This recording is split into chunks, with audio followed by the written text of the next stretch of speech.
All right, so today we have the honor of speaking to Caller Storms of Blasphemy. So, how you doing today, Caller? Doing good, man.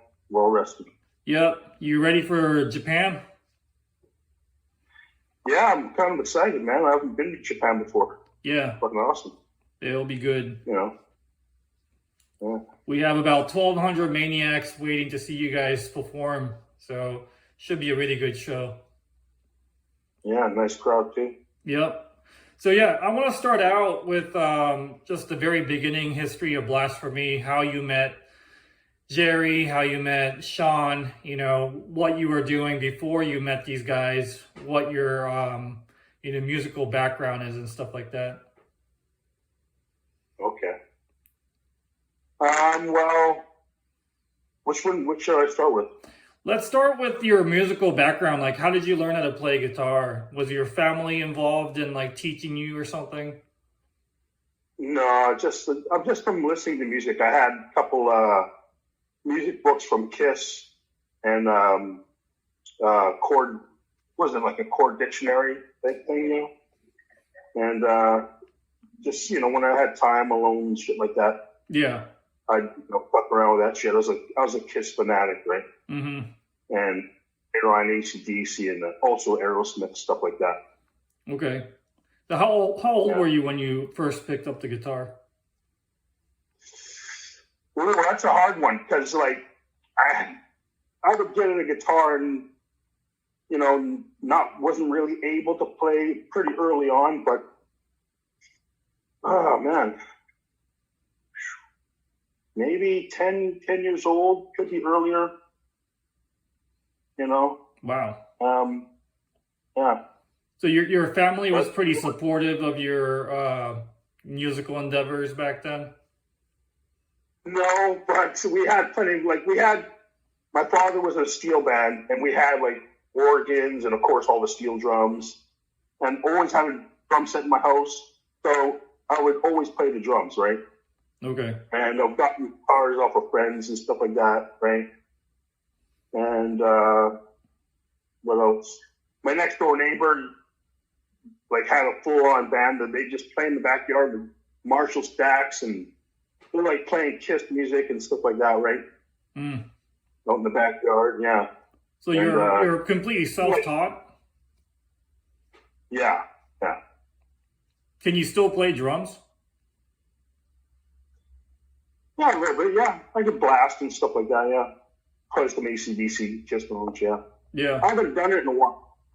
I'm pretty sure I could, yeah. Okay, so you're pretty much self-taught on guitar, and you play a little bit of drums. And then, how did you end up meeting Jerry? This was 1984 or 85, right? That's what he said, at least. Yeah, I think I met him even earlier than that. Oh yeah, okay. Because I think I met him in '82. Could have been '81, but most likely '82. Mm-hmm. I was just riding BMX with my friends, and a friend of mine knew him. I think they were in some sort of prison for teenagers. Oh yeah. Juvie is what they're called here in the U.S. Yeah. Yeah, it was like a camp or something where they worked them, right? Mm-hmm. Yeah, and then we're riding around the city, and we're on top of some wall, and my friend seen him walking by, right, and we rode down towards him. It was it was the day he just got his first tattoo, and yeah, and then I'd say for a couple of years we'd see each other different places, right? Yeah. Concerts and things of that nature. Mm-hmm. And one day I was cashing a check. I was working, I dropped out of school, and I was working for a painting company. I went to go cash my check, and he was at the bank cashing a check also. And he's asking about a friend of mine that I've known since kindergarten, went to elementary school with, and asked if this guy wanted to start a band, and I talked to him about it, and he didn't even think that Jerry was a musician at all, right? Mm-hmm. And there was some other people around too, and they were like, they didn't think so either, right? And he passed on the idea, and I got back to hold. I don't remember how I got hold of Jerry, probably on the phone though, and I just let him know that I played guitar also, and it was like quickly after that they showed up. Him and Sean showed up at my house. This is how I met Sean. Mm-hmm. They showed up at my house. And then I think right away, I grabbed my guitar and just drove out to this other guy's house. Guy's shaky. Mm-hmm. And, we pulled Sean's drums out of the car and set them up. And, that was it. We were jamming, but it was like... just me and Sean knew how to play songs, and the other two just sort of stood around, right? Mm. This guy was like heavy into smoking giant spliffs, and every time we went over to his house, he wanted to just smoke weed, right? Mm. I get too far with that. So Shaky was the weed guy. I think his name was Mike or something. Was it Mike Shaky? Is that the... Yeah. Okay. I always call him Shaky. We hung out a lot, but it was like no one referred to him as his name, Mike, right? So. Okay. Yeah. Okay, so he was in the band for a split second, but then he was quickly kicked out because he was just smoking weed. Well, I wasn't kicked out. It was just like we just sort of started jamming over at... Me and Sean started jamming over at his house. Okay. Yeah. And, like there wasn't really a band. It was like, as far as I knew, it was like, because we just set up everything in this guy's garage that day, right? Right.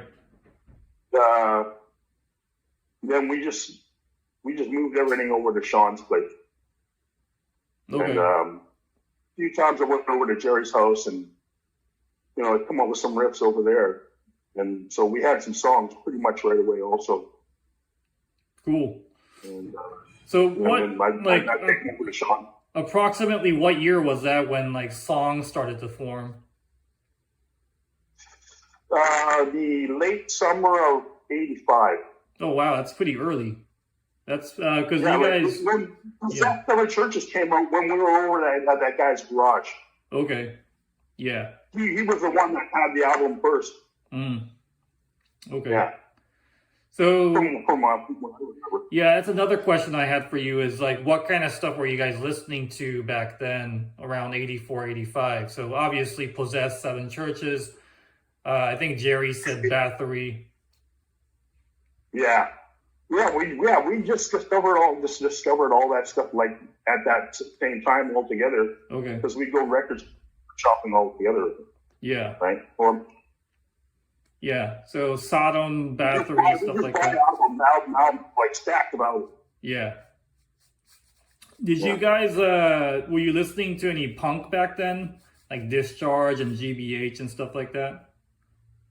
That also, but I didn't really spend my money on punk rock because all my friends already had that already. Like the people I was asking about starting a band with Jerry, actually. Right, okay. So, yeah, they were... heavy into skating and heavy into punk. Yeah. So I just record those on tapes. Yeah, makes sense. Some of the names that got floated around before the name Blasphemy was chosen, stuff like Thrash Hammer. What were some of the other names? Antichrist, I think, was another name. Well, Antichrist and Thrash Hammer were the ones I remember. Mm-hmm. I kind of like Thrash Hammer, but I didn't think it suited us, and I come up with the name Blasphemy. Yeah. So you're the one who came up with the name Blasphemy. Yeah. Yeah, it was. That was inspired by when I read the lyrics. Right, I was just like, that's what this is, right? Mm-hmm. It seemed to fit for me, right? Yeah. What's probably the most perfect name you could have chosen for the band. And I guess you guys were lucky that nobody had chosen that name back then. It was pretty early in the metal scene. Yeah. Someone told me that there was another band, but they spelled it differently.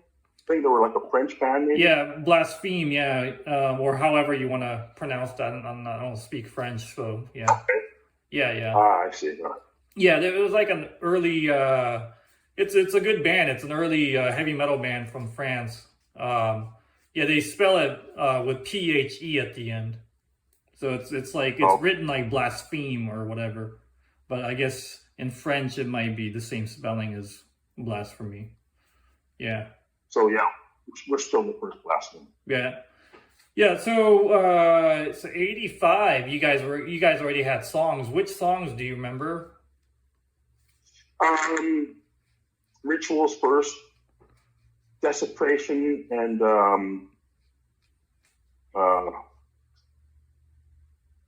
blasphemous. No, wait a minute.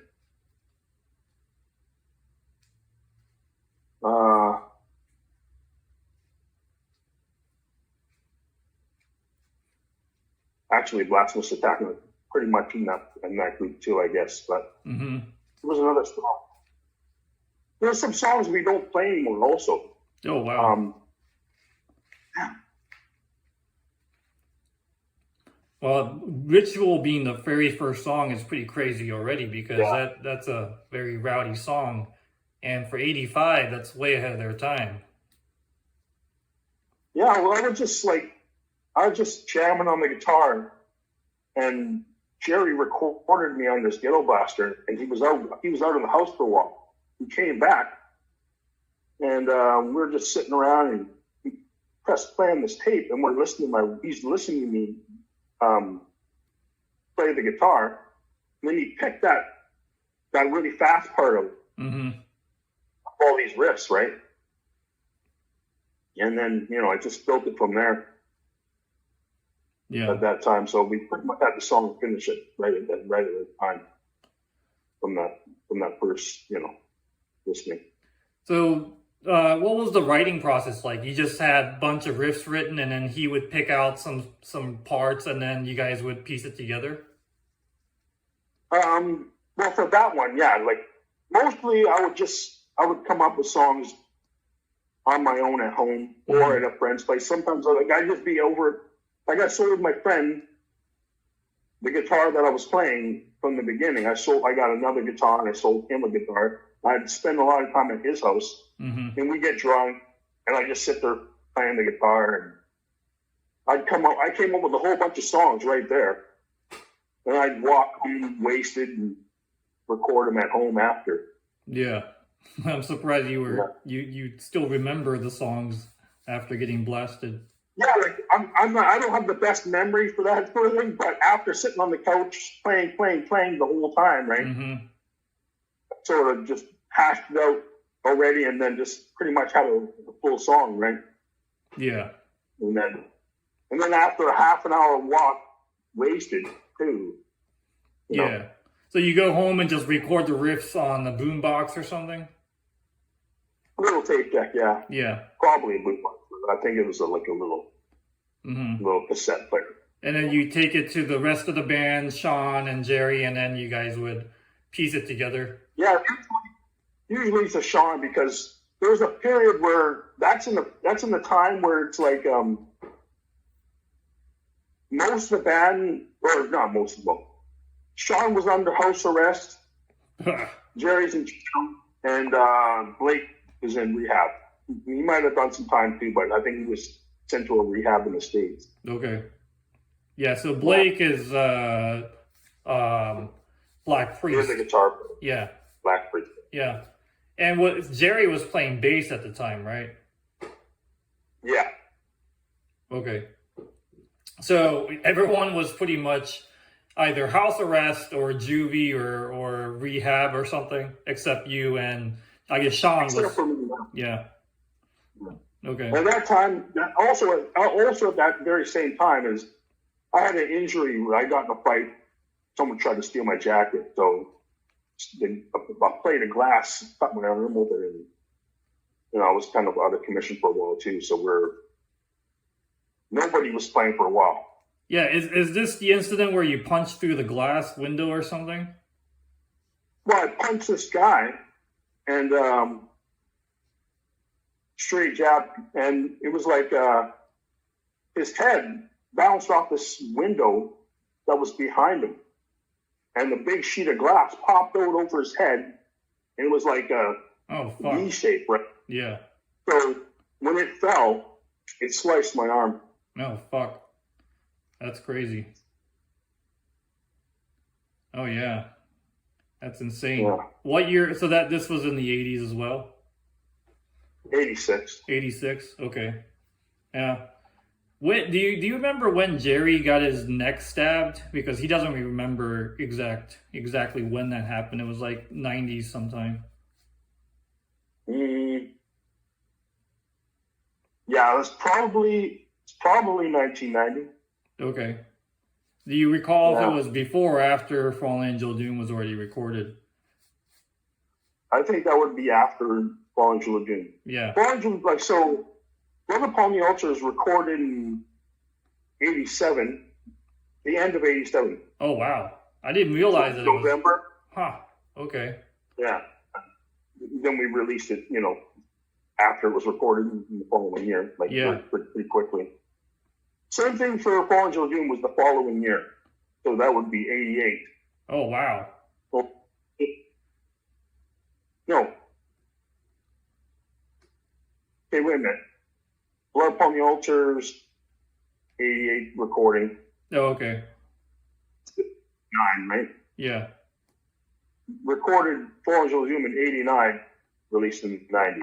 Okay. Yeah, that makes more sense. Yeah. So 88 recording for Blood Upon the Altar, released in 89.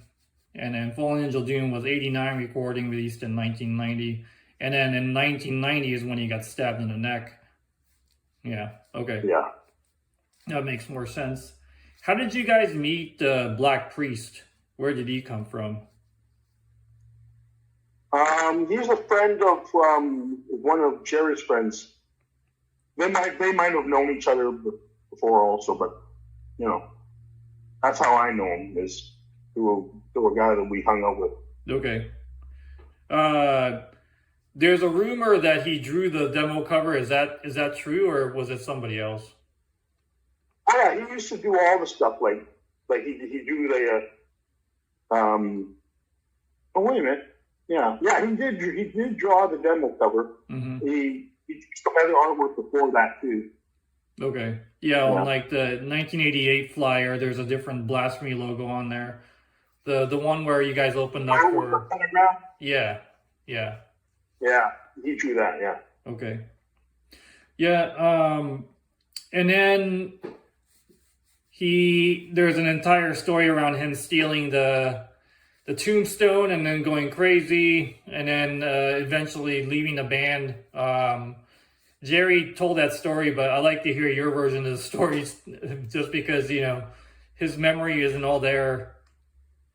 Yeah, he didn't really tell me directly, but it was just sort of a conversation that was around, you know what I mean, at that time. But yeah, I think he pretty much got it right, though. It's like he was having nightmares or something. Mm-hmm. Yeah, and it was like a little cross that you would see it in some of our old videos. We'd always have it in front of the drum set. Mm. Okay. Cement thing, Mm-hmm. I guess it's the pink stone, right? Yeah. Yeah, so he got nightmares from it, and then he just went kind of crazy after that and left the band. Yeah, there's, remember, he got sent to rehab for a reason, right? So. Right. There's all kinds of issues, right? Yeah, okay. So it's a combination of some sort of chemical use and this so-called nightmare that he was getting. Yeah. Basically a mental breakdown from overuse of certain chemicals, I guess. Probably, yeah. Yeah.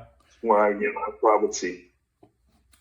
Are there any other crazy stories that you can remember from the 80s? Recording of Fallen Angel Doom and Blood Upon the Altar both happened in the 80s.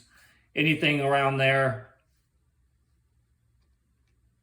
I can't really recall a lot of things. It's just a lot of stuff would happen at gigs that people would, like we'd play everywhere once. Something would happen that would upset promoter or, stuff like that, right? Mm-hmm. Okay. Lights, things of that nature.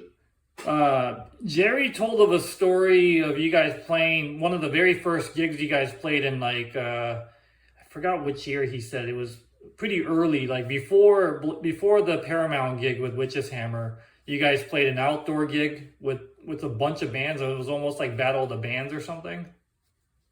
Yeah, it was, I just seen it as a huge party. Like there's like around Sean's house, it was a place called Cloverdale. It's like more so than now, was kind of like a farming community where like people had these huge properties, right? Mm-hmm. And there's like a party. It seemed like there's like 700 people there or something like that, right? It was pretty big anyhow. And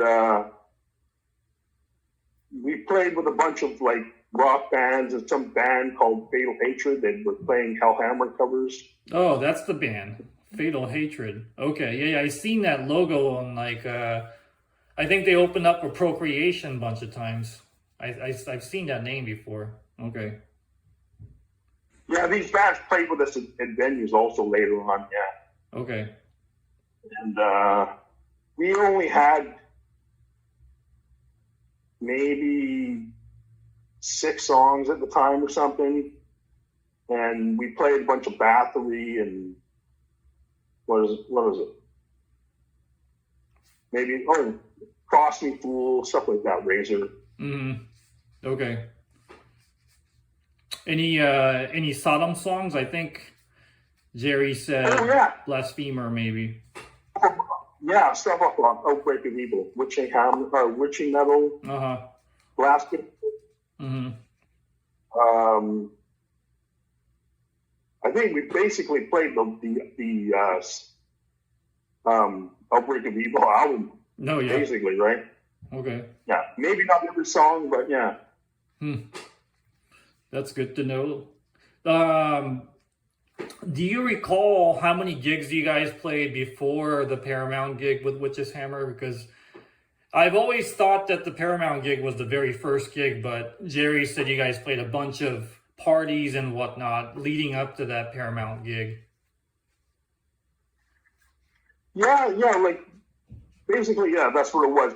We played the friends, the parties, and we had a sound space that was like a warehouse or like used to be some sort of woodwork shop or something.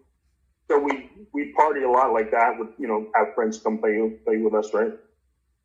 And there was also a time, I don't remember if this was before or after the Paramount. Mm-hmm. We had a bar for a while with some of those bands that played that huge outdoor party. Mm-hmm. It was called E.J. Jackson's in Westminster.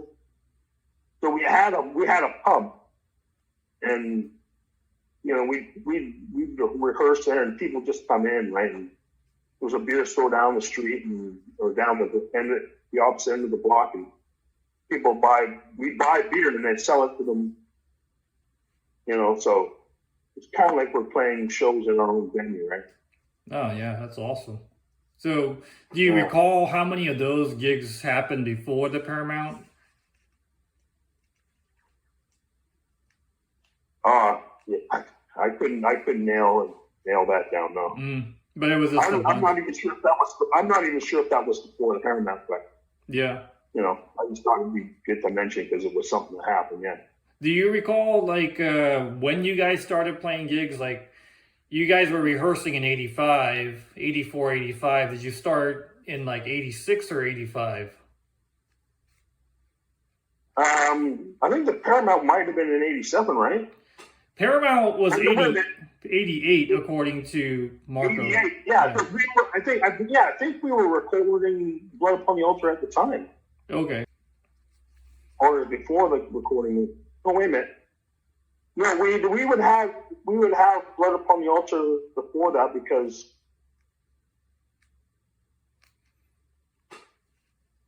I believe we're recording Blood Upon the Altar around that time. Okay. Yeah. Do you remember when you guys played your first show? Like which year it was, or around which year? Well, do you know the day of the Paramount show? Because I think that would be. I don't have that handy, but it was sometime in '88. Yeah. So officially that would be our first real, Mm-hmm. Like a venue show. Yeah. Okay. So you guys must have played some parties and outdoor whatever before then. So. Yeah. All that other stuff was before the Paramount show. Yeah. Okay. And I think Jerry said that things would have happened much faster if Juvie and Rehab and all this stuff didn't happen between him and Black Priest. Oh yes, of course, yeah, definitely. Yeah. So, in theory, like the demo would have been recorded in '87 if it hadn't been for all these mishaps. Probably. Yeah. Some of the music we didn't have until '86 anyhow, but it's just like you push things back anyhow, right? Right. Yeah. I'm just trying to put it into context because of what was happening in the scene back then in terms of black metal. The only other bands that I can think of are, the Brazilians doing Sarcophago and Sepultura and stuff like that. And then, in Switzerland, Samael was just putting out their demos. Master's Hammer and Czech Republic just starting to put out demos. Of course, like Mayhem was still around. But yeah, not much else going on in terms of black metal, especially in North America. So I know that from the very beginning, you guys had this vision of making a black metal band. What were some of the other things that you were listening to in terms of black metal? Was it just all Bathory, Sodom, Hellhammer, stuff like that? Or were you also getting demo tapes from current bands back then? I didn't have any kind of knowledge of any of his other bands like Sarcophago or Mayhem I didn't know any of that stuff. Okay. Only the stuff vinyl that I could go buy in a store. Okay. Until there was like a whole year where Jerry's away, right? But then after a while, Blake came back. He had some demos he got from some people in the States. Like, that's the first time I heard Genocide. Okay. And then So Enemy, I'd say, would be probably the other band that's similar, Right. Yeah, that makes total sense that you guys would be listening to Genocide and Repulsion because I guess the grinding parts came in from stuff like that, right? Like Carcass, Napalm Death demos back then too. And I guess, and was it 88? I've heard Genocide before all that Carcass and Napalm Death though. Okay. Yeah. Yeah. Let's see. So, leading up to the recording of Fall Angel Doom, a lot of the members were either locked up or just house arrested. How did that work out in terms of rehearsing? Like rehearsing for Fall Angel Doom?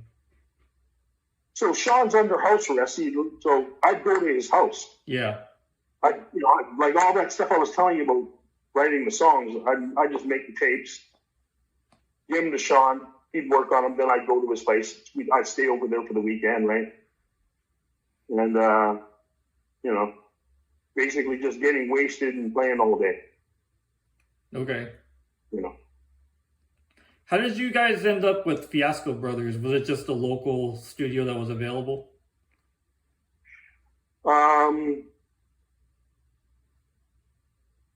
might have been Jerry's idea, but also it's like, I think DOA had done a recording there too also. Okay. I can't remember exactly who came up with the idea first, but I'm pretty sure it was Jerry. Okay. That, you know, that saw the Oscar brothers. Also, we're by this time we're in a sound space place where it's, you know, like an organized, you know, you book your time, that kind of stuff, right? Like a rehearsal space, yeah. Yeah. So those guys would have suggestions also. They would, you know, luthiers and stuff, right? Right. Now, let's talk about the production of Blood Upon the Altar versus Fallen Angel Doom, because there's a significant jump in rawness. You know, Blood Upon the Altar has almost like a conventional type of production. It sounds pretty warm. Everything is audible. And then you get to Fallen Angel Doom and everything is not so audible and harsh as fuck. So how did that happen? Was it just, were you guys trying to push the envelope in terms of production value and make it harsher? That's hard to nail down of why it sounds so different. I don't remember what we did, because it seemed like there was like pretty much the same equipment. Mm-hmm. I do remember the difference between Fallen Angel of Doom and God of War, that there was a new board and all kinds of new shit at that time. Right. But for Upon the Altar to Fallen Angel of Doom, I can't really explain. Yeah. It's interesting because Blood Upon the Altar and Gods of War share more of, you know, commonality in terms of production value compared to Fallen Angel Doom. I mean, I like all three recordings, and Fallen Angel Doom is one of the best, but I've always wondered why the production differed all of a sudden with Fallen Angel Doom, and then it went back to more of a warmer sound on Gods of War. So you just don't remember what happened in the studio. No, because it seemed like, you know, we did everything the same, but I can't figure out what the difference in process would be, right? Yeah. But from Fallen Angel Doom to Gods of War, it was like it was different everything. Yeah. Like a whole bunch of new equipment, right? Mm-hmm. Things I had planned on doing were out the window because I think everything was just different, and I didn't know how to work. You know, the equipment, the way I learned things during the process, recording Fallen Angel Doom. Right. Yeah.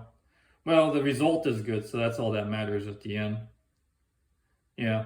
Can you tell us about the story of you guys traveling to Seattle and then eventually to California? I asked Jerry the same question, and he told it his way, but I like to hear your version of the story. Like who set up the tour? Yeah, I mean, who set up the tour? You know, what were some of the memorable stuff that happened on the tour?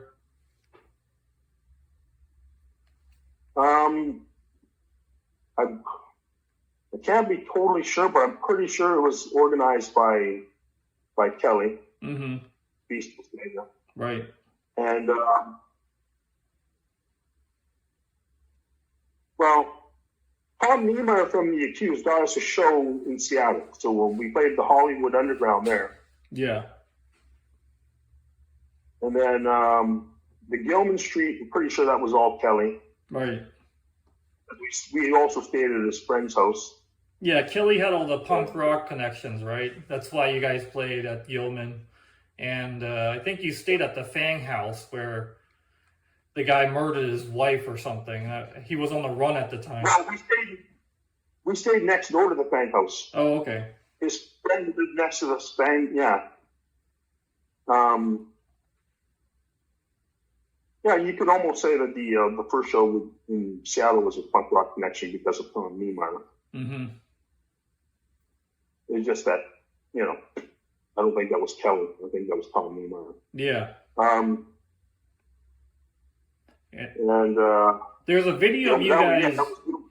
Yeah, sorry to interrupt. There's a video of you guys going to a Mentors gig in Oakland. Do you remember that?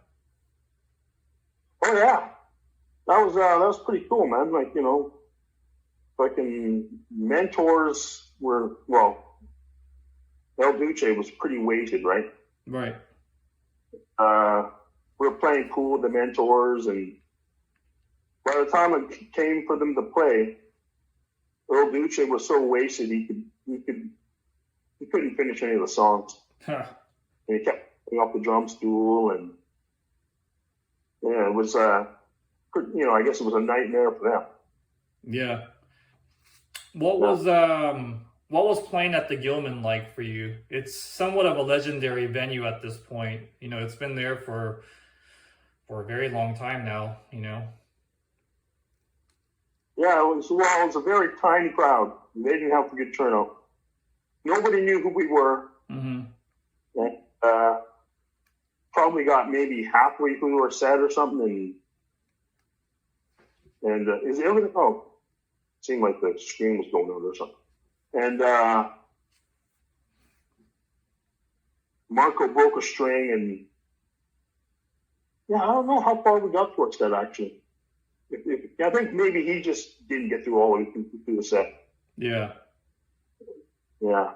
Yeah, I remember. I have the video. I think Kelly dubbed it for me. Yeah, there's I think he leaves somewhere in the middle of the set and he never comes back. He breaks a string and he just goes off the stage and never comes back. Yeah. It's pretty crazy. But yeah, I mean, it's crazy Yeah. that you guys play the Gilman because, you know, Gilman Street, they published a book, and in the book they have a listing of every gig they ever booked, and Blasphemy is in there. You know, I forgot which date it was exactly, but it was 1990, I believe. Yeah, like some sort of fundraiser, I think it was. Yeah, that's what it was. So you guys play with a bunch of punk rock bands? Yeah. Wow, that's so crazy. Yeah. No bands that I've heard of, but you know.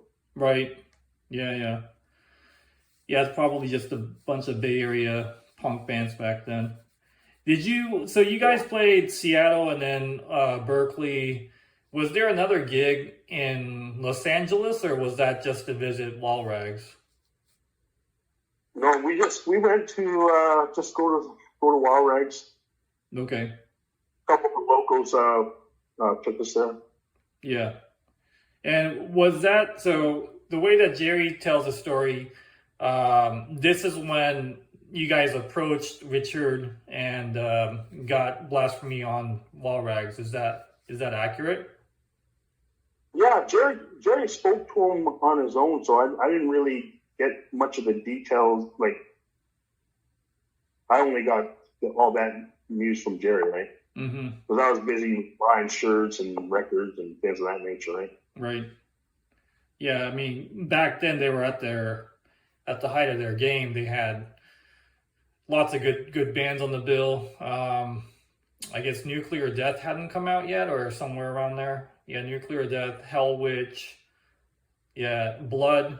I think you guys and Blood came around the same time, or maybe Blood came out in '89. I don't remember, but somewhere around there. I used to listen to them too, yeah. Yeah. So yeah, I mean, the Walrags was really good back then, at least. His band had Tom Rohrer's brother had a band too that I used to listen to. Oh, Blood Come, right? I think that's what. Okay, is that the? Yeah. Blood Come, Death with a Coat Hanger or something like that. Yeah, that's Tom Araya's brother's band. Yeah. Yeah. Yeah, he actually lives in Texas, in San Antonio somewhere. So, yeah, some of my friends know him.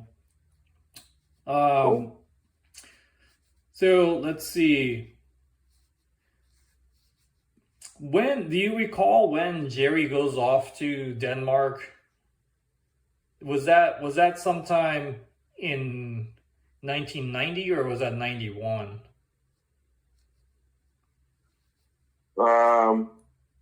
That would be probably most likely be 90. Okay. even 89, but yeah, because Fall Angel of Doom was pretty new at the time. Yeah. Yeah.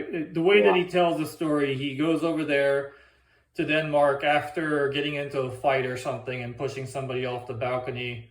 And he's basically fleeing and getting locked up, goes to Denmark and then goes to Norway, meets up with Metallion in Sarpsborg.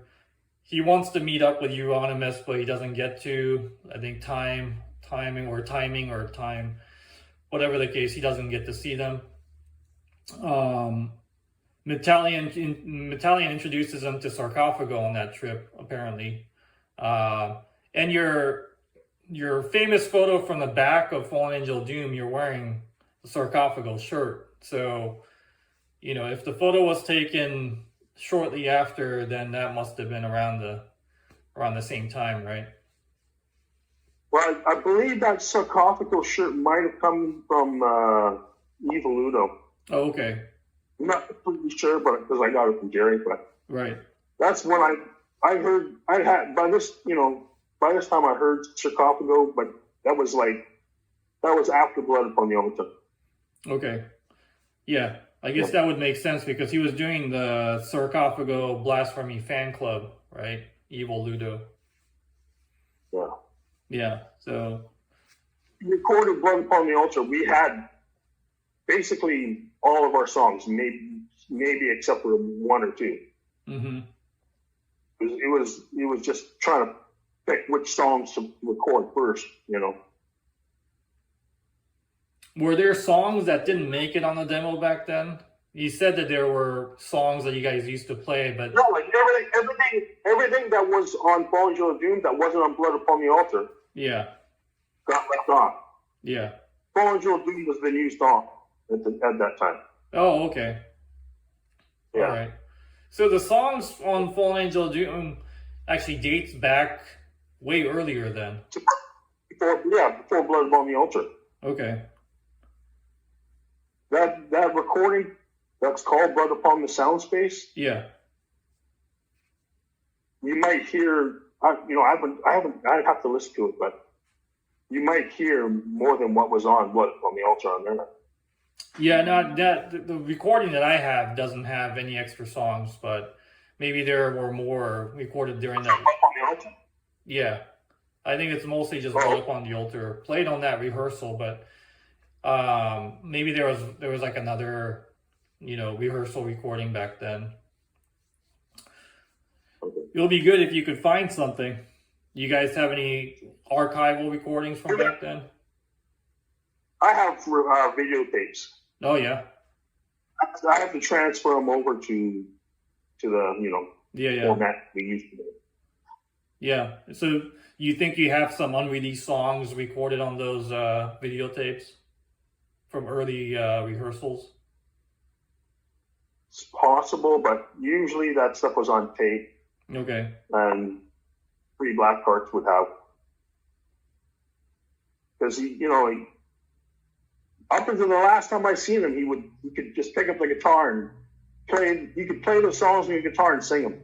Oh wow! Yeah.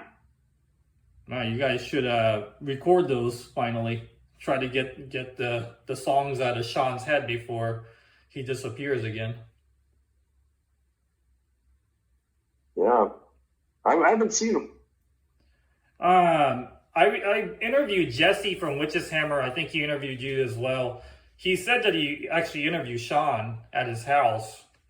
He couldn't get into the house because it was packed with shit, but he talked to him outside. Yeah, apparently he was able to talk to him outside and interview him. So he's still around. You haven't seen him in a long time though. No, not since I can't remember. It's a long time. I mean, the last time I saw him was 2010 when you guys played Berlin for MyFest. For me, it'd be about the same time, but he came by my place and grabbed some records off me, and then that was the last time I seen him. Yeah. Why did he leave the band? Was he just too crazy to keep in the band? I never got an explanation, man. Okay. Yeah. Yeah. Any crazy stories around Three Black Hearts that you can tell for us?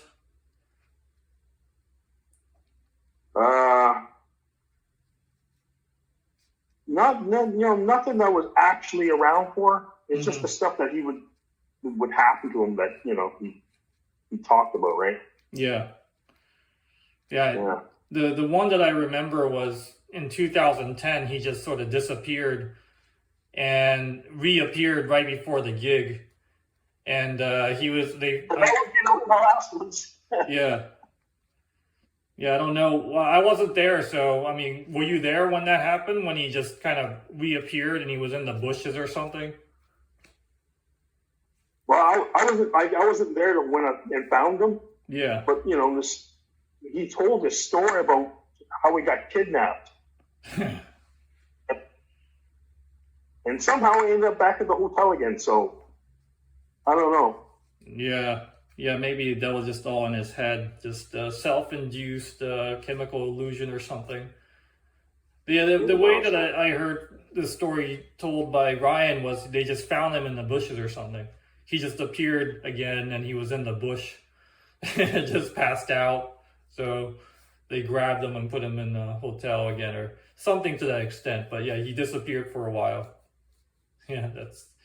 Good thing he disappeared and came back, because that would have been bad if the headliner didn't have a drummer. Yeah, that just made me remember taking a plane with him. Well, every time we got on a plane, he'd be arrested by the time we got back home. Time we're on a plane, and there used to be a smoking section. And we're sitting in the smoking section. Some woman comes up and asks for a cigarette and gives her a cigarette. And they're just talking away. And I walk away because, it's getting smoked. I don't smoke. Mm-hmm. I walk, I see, I pass out, and I wake up to Darren asking me for my video camera. I had a video camera, I was recording. Yeah. Shows, and I grabbed my camera and give it to him. And Sean was getting a blowjob from this woman on the plane. Wow, that's crazy. This was 93 during the... Which tour? Gods of War or Fuck Christ? This would be Gods of War, because I don't remember Aaron being there. So that would be Gods of War, yeah. Okay. Yeah. December of 92. Yeah, with Gorguts or something, right? Yeah. Yeah. So then he gets arrested for getting a blowjob on the plane?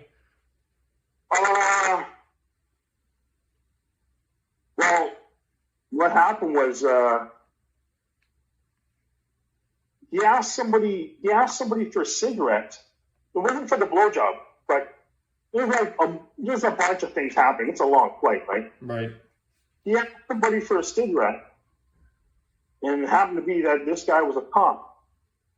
And the guy wouldn't give him a cigarette and punched him. Oh. Got arrested for assault. Yeah. Well, yeah, that'll do it if you punch a cop. That's crazy. Yeah. That was first punching him a cop, too, because that's how he was under house arrest the first time. Right. Okay. He was in the back of a large GMP car, and he kicked out the window, and, like he was extracted from his home. I guess his family called the cops on him, right? And then that's how he ended up in the back of the GMP car. Yeah. Do you remember why Jerry was in juvie back then? Was it just from fighting or something? Well, he, I think it's like a bunch of stuff stacked all together. Oh, okay. Yeah, so he went into juvenile prison, and when he got out, he did probably about 6 months in juvenile, and then another 6 months adult. He had his birthday in jail, got transferred. And then the day he got out was the second time Slayer came to Seattle. for the Blood Punk, Rain and Blood Yeah. tour. So we picked them up and then raced down to Seattle, drinking the whole way. Yeah. And then we got to that show. We had a bunch of friends with us, right? It was a large group, probably about 3 or 4 carloads. And we seen Slayer, but, you know, I missed a lot of the action. I was just watching the show, but by the end of Slayer, I was in there by myself. Mm-hmm. And, you know, I went outside and everybody else was outside. Couldn't get in. So we missed Wasp. Yeah. Is that where you got your Satanic Wehrmacht t-shirt that you always wear in old photos? No, that was the first time. I seen them on Halloween night, No, okay. like 6 months ago. Yeah. It was the Moor. One of those shows was at the Moor, but I'm pretty sure the first one was at the Moor. Mm-hmm. Yeah. So I just bought everything. I had every shirt from that tour. Yeah, that's killer. Yeah, you can see it in those old those cemetery photos. I don't know if it's Ross Bay or another cemetery, but yeah, you're always wearing that one Slayer Satanic Wehrmacht shirt. Which I still have. Oh, that's awesome. If we do another interview, I'm gonna have you pull it out. No problem. Yeah. Might have to go to the barn with some tote. I got a lot of shirts, man. Yeah, I'm sure you do. All right, well, we're coming up on 1 hour, so I'll let you go. We'll pick this up again maybe after Japan, if you're available. Oh, okay. Yeah. I think your screen froze, though. Oh, I have the same big happen over here for a couple seconds. Oh, yeah, it's just internet connection, I guess. Yeah. Yeah. Everything's moving on my side. Yeah. All right, well, thank you very much, Jeff. Thank you very much for your time, and I look forward to seeing you guys in Osaka. And like I said, we'll do this again when we get back from our trip. Yeah. So Japan's a couple weeks now. Yeah, not even a couple of weeks. Yeah, I mean, for me, it's Wednesday because I got to go there, see family, and then prepare for the festival. But yeah, I mean, for you guys, there's a couple more weeks to go. Yeah. Well, I think I'm going to be there in the beginning of the week for some reason, probably For not rehearsals. for rehearsing or something. Yeah, you guys have to adjust to the time zone because it's, the complete opposite time zone, so it'll fuck you up. That's the other thing. The sound check. All right, anyhow. Yeah. Yeah. But yeah, we'll have to go get sushi or something while we're over there and hang out. Of course. All right. Thanks, Jeff. All right, man. All right. Good night.